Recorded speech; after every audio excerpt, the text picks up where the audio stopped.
Now to a remarkable development after a cyber attack that crippled one of the country's biggest gas lines and led to fuel shortages and panic buying by the drivers. The FBI has now recovered $2.3 million of the ransom paid to the hackers in the form of the digital currency known as Bitcoin. That's out of $4.3 million, although the cryptocurrency's value does fluctuate.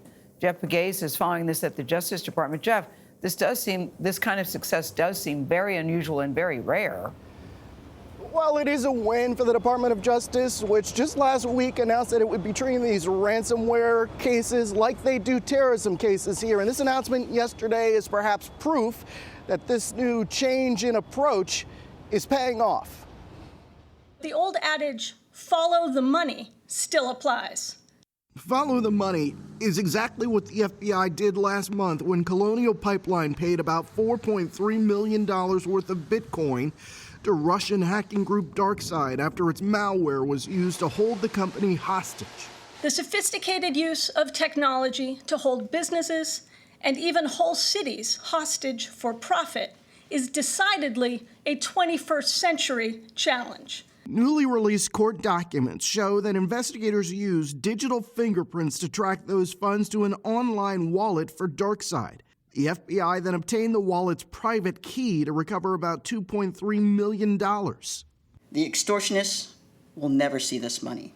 Around $2 million of the money paid has yet to be recovered, and the Bureau is still investigating more than 100 types of ransomware, including last week's hack that stalled operations for meat distributor JBS. As President Biden's administration looks at how to respond to cybercriminals, Energy Secretary Jennifer Granholm said this week on Meet the Press that she supports banning companies from paying hackers. Paying of ransomware only exacerbates and accelerates this problem. You are encouraging the bad actors when that happens. Despite this week's success, recovery may not be possible for all paid ransoms. We cannot guarantee, and we may not be able to do this in every instance.